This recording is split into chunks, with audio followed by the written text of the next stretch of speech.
안녕하세요. 이슈 브리핑입니다. 글로벌 증시가 7, 8월 일부 반등을 주며 분위기 반전을 꾀하고 있는데요. 여전히 시장에서는 하반기 경기 침체 우려에 대한 갑론을박이 계속되고 있습니다. 중국 경제 지표에 이어 미국 주택 지표까지 부진하게 발표되면서 우려감이 큰데요. 반면 미국의 고용시장은 또 여전히 견고해 다가올 9월 연준 FOMC 회의에서의 금리 인상은 75bp 정도일 것이라는 의견이 많습니다. 따라서 하반기 종목 선정은 더욱 까다로울 것이라는 게 시장 전문가들의 중론입니다. 그런 가운데 작년부터 시장의 변동성 속에 두각을 드러내는 퀄리티 기업에 대한 관심이 증대하고 있습니다. 이 퀄리티 기업이란 말 그대로 퀄리티 점수가 높은, 쉽게 말해 초우량 기업이라고 볼 수 있는데요. MSCI가 정의하는 그 기준에 따르면 이 퀄리티 주식은 이렇게 세 가지 특징을 갖고 있습니다.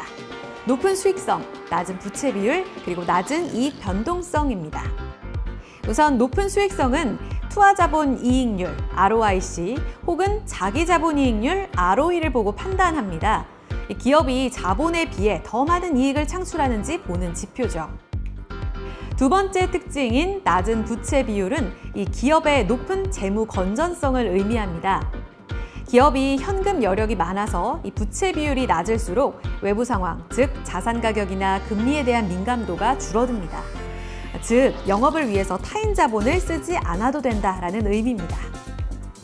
세 번째 특징인 낮은 이익 변동성은 매출이 매년 증가하면서 동시에 꾸준하게 영업이익률도 유지되는 것을 의미합니다. 이런 기업을 이익 가시성이 우수하다라고 표현하기도 하는데요. 대체로 자기 분야에서 강력한 독과점적 지위를 갖고 있거나 브랜드 파워가 강한 기업을 말합니다. 자, 그렇다면 이 같은 퀄리티 기업들이 작년부터 유독 시장에 관심을 받았던 이유는 무엇일까요?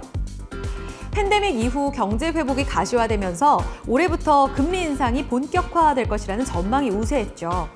당시 시장 유동성도 자연스럽게 성장주에서 가치주로 이동하기 시작했습니다.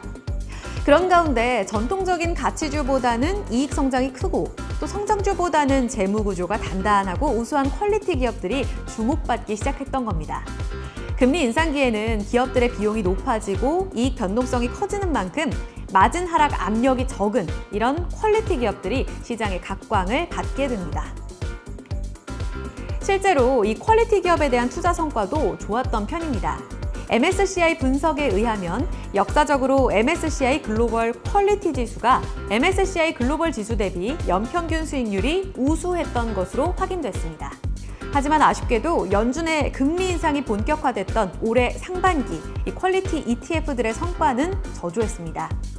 퀄리티 ETF에 브랜드 가치가 높은 IT, 소비재 기업들이 대다수 포진되어 있어서 주가 밸류에이션이 높았던 것이 그 이유로 꼽혔습니다. 즉, 금리 상승 과정에서 밸류에이션 부담이 높은 이런 퀄리티 종목들이 다소 조정을 받게 된 거죠. 하지만 최근 3개월 사이 이런 퀄리티 ETF가 다시 고개를 들고 있습니다. 계속해서 차트 보시죠.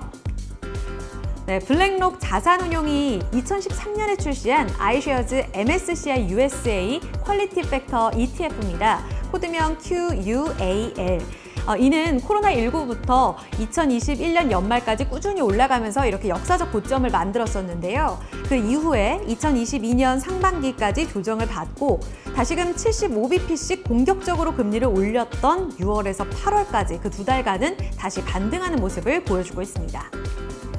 다음은 미국의 대표 퀄리티 ETF 중 하나인데요. 인베스코 S&P 500 퀄리티 ETF입니다. 코드명 SPHQ. 이 역시 비슷한 궤적을 그리고 있습니다. 팬데믹 이후부터 작년 연말까지는 쉬지 않고 최고가 행진을 기록했고요. 올해 상반기 6개월간은 숨고르기를 했습니다. 그리고 다시 최근 두 달간은 상승하고 있는 모습입니다. 그럼 앞으로는 어떨까요? 최근 시장의 안도랠리 이후에 하반기 본격화될 변동성 장세에서 전문가들은 이 퀄리티 ETF를 통한 시장 대응이 중요하다고 언급하고 있습니다. 호주 기반 재무 자문사인 아파트 웰스 파트너스의 재무 설계사 사라 곤잘레스는 최근 인터뷰에서 이렇게 말했습니다. 현재 내가 선호하는 ETF는 바네크 MSCI 인터내셔널 퀄리티 ETF라며 시장 침체에서 더 나은 성과를 내는 경향이 있기 때문이다. 이렇게 말했습니다. 그리고 그 근거로는 수익률, 자기자본, 전년 대비 이익 증가, 그리고 부채 수준 등의 요소에 중점을 두기 때문이라며 특히 경기 침체에 진입할 경우 우리는 이 같은 요소에 대해 더욱 집중해야 한다고 강조했습니다. 계속해서 보시죠. 또 아이쉐어즈 투자 전략 책임자로 알려져 있는 가르디 차우드리는 8월 인터뷰에서 우리는 앞으로 스태그플레이션 위험이 증가할 것으로 보고 있다며 경기 침체가 임박했다는 건 아니지만 미국 경제 데이터가 약화하면서 그 위험이 커지고 있다고 말했습니다. 그는 이어 최근 시장의 반등에도 불구하고 우리는 투자자들의 변동성에 대해서 최대한 방어적 포지션으로 퀄리티 주식의 안정성에 주목할 것을 덧붙였습니다. 변동성 장세에서 이익 변동성이 작고 마진 압박이 적어 수익성을 유지하기 용이한 퀄리티 기업. 실적이 좋은 종목들 안에서도 이 퀄리티 점수가 높은 종목들은 과연 어떤 공통점을 갖고 있을까요?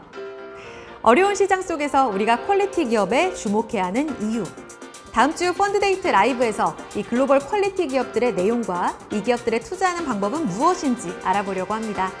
지금 여러분들의 질문을 댓글로 남겨주세요. 그럼 9월 1일 오후 5시 펀드데이트 라이브에서 함께하겠습니다.